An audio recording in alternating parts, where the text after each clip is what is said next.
1, 2, 3.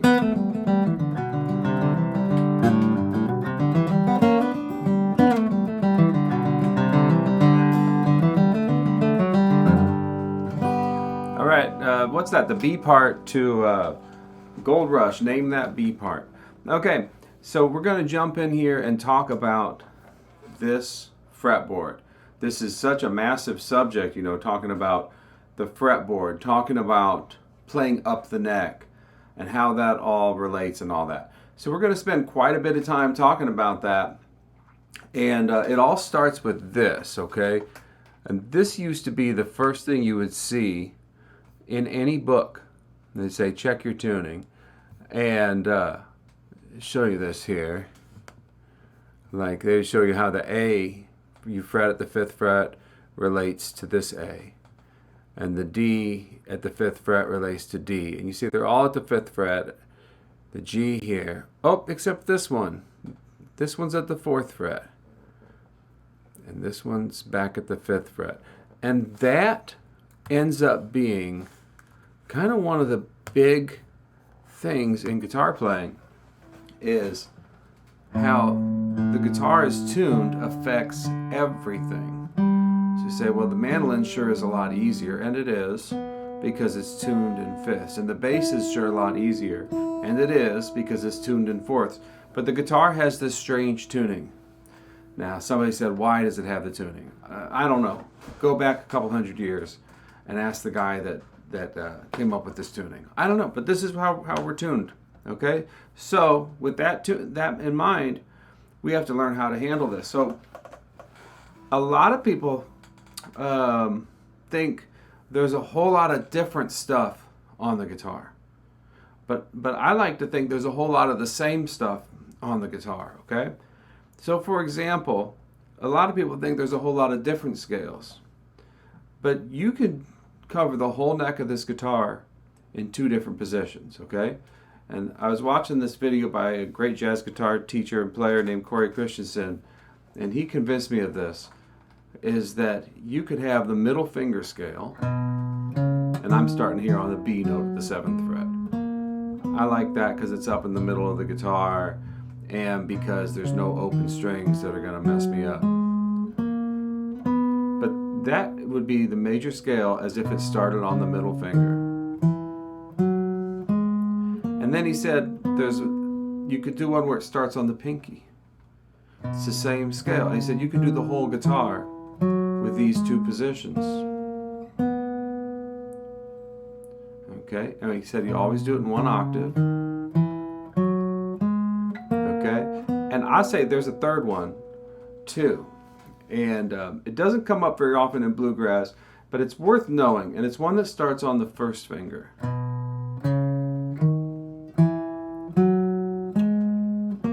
But it becomes useful later on, I'd say. It becomes useful later on. Okay, so now I have let me go to this sheet here. Got a little presentation here. There, it changed. Okay, so there's the one starting on the middle finger. Now, the old days, they would say do, re, mi, fa, sol, la, ti, do. Nowadays, everything's numbers. 1, 2, 3, 4, 5, 6, 7, octave, or 1 again. Okay, here's the one that starts on the pinky. You do have to shift out of position for 1 note. That 7th note. I use the same finger for the 7th and the octave. And then here's the one I said is not going to come up very often.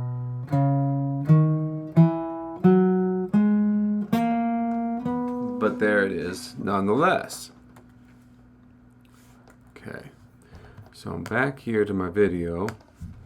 Okay, so now knowing this guitar tuning is going to mess everything up, we can start moving the scale. And I'll take one of these. I'm going to take the middle finger scale. Now I'm just going to move it 1 string over. So now this becomes note number 1. And I can keep the exact same pattern right there. Okay, now I'm going to move it again. Now I'm starting here. That is now note number 1. I can keep the exact same pattern until I get to the B string. And then the pattern, if you kept going, it wouldn't sound good. It'd be no. Because the way the guitar is tuned throws things off when you go from the G string to the B string. So I gotta move that 1 fret higher to keep the pattern. So I end up with the same scale, same position, the tuning just changes it.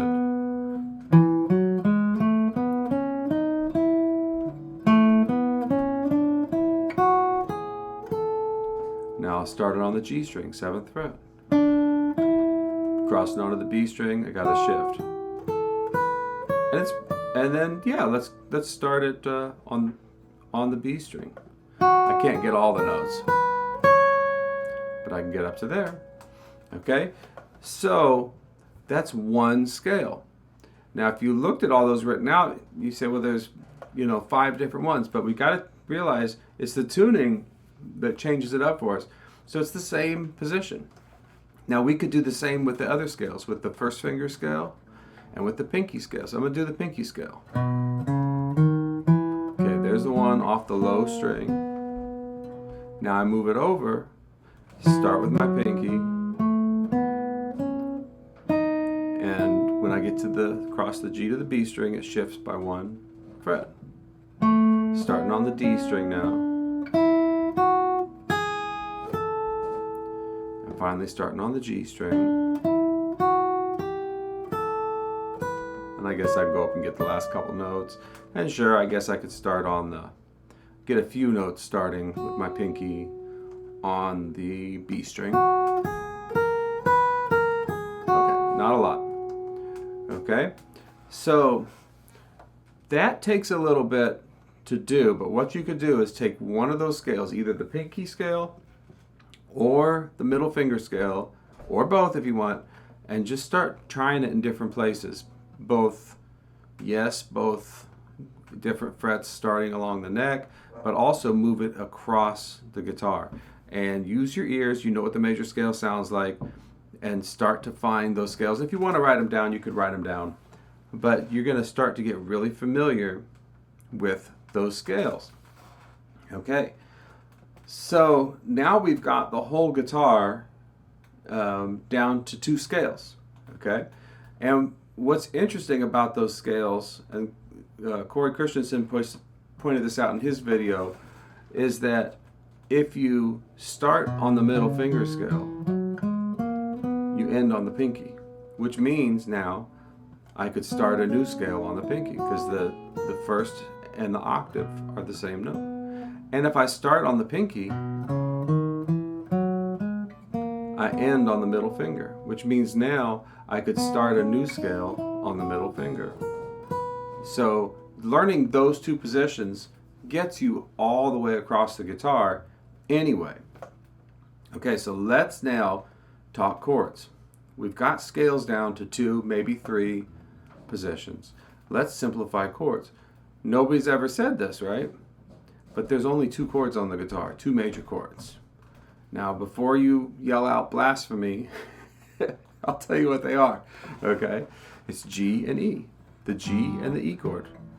Those are the mother chords. Let me prove this now.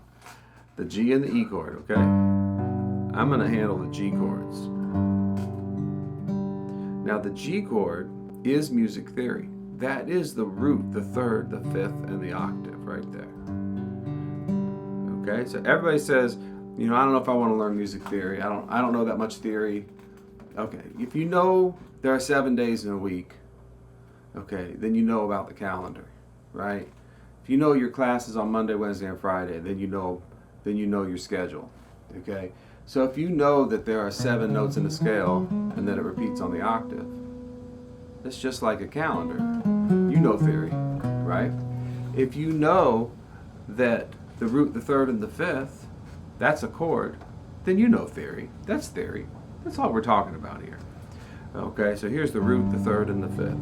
And I like the G chord for this reason. It sets you up in this.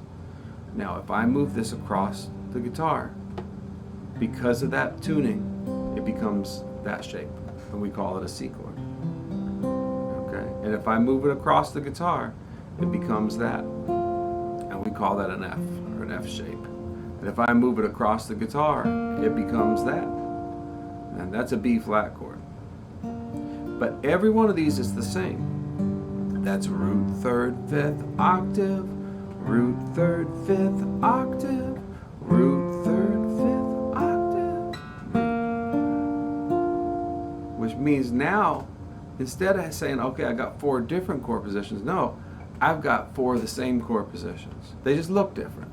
Now here's my analogy here, is baseball fields. If you go to different baseball fields, baseball is the only sport I know like this where the dimensions of the field are different in different ballparks. You know, in fact, it tells you on the outfield wall, this home run is 408 feet, and you go somewhere else, it's like, that one's 326. You're like, that's quite a lot of difference, 408 or 326, you know. So, but any ballpark you walk into, you can get the vibe where you're at. You're like, okay, there's first base, second base, third base, there's home plate, there's the pitcher. I know where the shortstop's going to stand. I know the right fielder's over here. You know right away, because you know everybody has a job. The first baseman has a job, the catcher, the pitcher, they all have a job. Well, that's the way these chords are. These chords all look different because of the tuning, but they are all the same. There's the job, root, third, fifth, octave. Root, third, fifth, octave. Now I could sit there and hold a G chord. You could do this too right away. Knowing root, third, fifth, octave, you could pick out the third at will. There it is. You could pick out the octave at will. You could pick out the root at will. You could pick out the fifth at will. And I could do that for the C. Play me the octave. Great. Play me the third. Great. Play me the fifth. Perfect. Play me the root. Because it's just in order. 1, 3, 5 octave. And I could do that for F. Root, third, fifth, octave. Okay, how about the fifth? How about the octave? Great. How about the root? How about the third? And then this shape, which is a B flat chord. Okay, how about the root? How about the fifth? How about that third? So it becomes very easy. Okay? Now, in bluegrass, which is the style of music I play most often, and in blues and in rock and in jazz and a lot of different styles, but in bluegrass, what I know, the flat third is important. So that means I better be able to find it. Okay? So here I've got a G chord, root, third, fifth, octave. Can I find that flat third? Okay, root, third, fifth. Here's the third. That means I can flat the third. And the flatted third loves to slide or hammer or pick its way right back up to that third. And then you always hit another chord tone after that. Now I can go to C and do the same thing. Root, third, fifth, octave. Here's my third, so here's my flat third. Hit another chord tone right after it every time.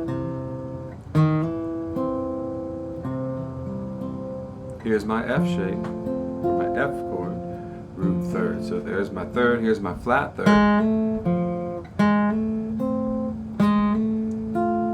And here's my B flat. See, now in bluegrass we don't play a lot of B flat, do we? But if we move that up 2 frets, that's a C chord. Okay, root, third, fifth. Play a lot of C chord. So flat third into another chord tone. Flat third goes up to the third, and the next note is usually a chord tone. Okay? So now we talk about moving the chords, okay? So I'm going to jump over to this side. We were looking at those scales a minute ago, but let's now look at these chords. So there's my G chord, and I want you to watch. When that note hits the B string, it pops up a fret. So see, we go over to the C chord. What was here, now we go over. See that note, touch, as soon as it touched the B string, it's like kryptonite. It goes up a fret.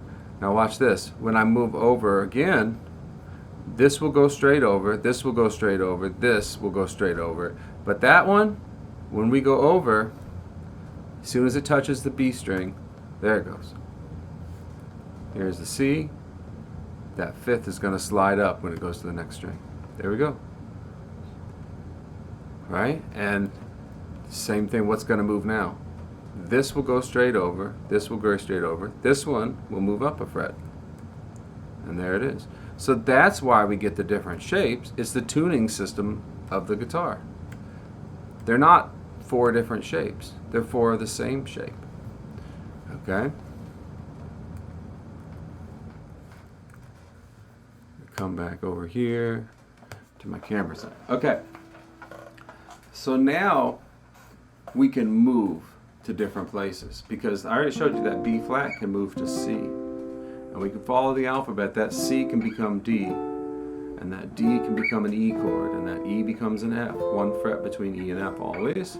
And on up to G if we wanted to. So now anywhere on the neck, I can play this shape. Which means anywhere on the neck, like if I'm a bluegrass player, I can find my root, third, and fifth. So this happens to be a D chord. Flat third up. Okay. Now, the 2 easiest chords to move are this shape and then the F shape. The F, move it up, it becomes a G chord. We use that quite a bit. Move that up again, it's an A chord. Move it up, it's a B chord. 1 fret to C, because B and C is always right next to each other. So see, now we're playing up the neck. So here I am in a C chord. Try my little flat third move. Flat third moves into the third. The next note is always a chord tone, another chord tone. Okay? Now, the other ones are not as easy to move. So let's move these. See, they're B flat. You can see it moves right up the neck to C, up the neck to D, up the neck to E and F. Okay? And here's the F chord. It moves up the neck to G, moves up the neck to A, moves up the neck to B, moves up the neck to C. The C chord gets challenging. Okay, so here's a C chord. It's challenging because this one's open. So now the easy fingering that we use for this has got to change because we cannot use the same fingers. Now they'll all move up the neck the same way. You can see the general shape on the screen is moving up there, right? E goes 1 fret away to F, 2 frets to G. But in a more practical sense, this is pretty hard because the C, you basically have to reshape it to leave this first finger available because you're going to need it to press that note. Well, that is a challenging chord to play. Sometimes, if you cannot play that chord yet, and you may never want to play that chord, it's not the easiest thing to play, but you could still probably play the arpeggio, the root, the third, the fifth, the octave. You still know where those notes are based on the shape of the C chord. You can still flat third up. Okay? And then the G chord ends up being the same kind of thing. Now, not the G chord you see there, but this shape, right? The root, third, fifth. So now we've got 2 notes that are open strings, and they are going to shift when you go up. So now you've got to manage playing both those, probably with a bar, to make that a chord. But still, the shape goes everywhere. So now look how many chords we've made out of 1 chord. Now I told you there was 2 chords on the guitar. I said there's a G chord. The whole guitar you can cover with a G chord and an E chord. We've only used the G chord. We've only used 1. But how many chords have we gotten? 1, 2, 3, 4. 5, 6, 7, 8, 9, and then 10, 11, 12, 13, 14, 15, 16, 17, 18, 19, 20, 21, and 22, 23, 24, 25, 26, 27.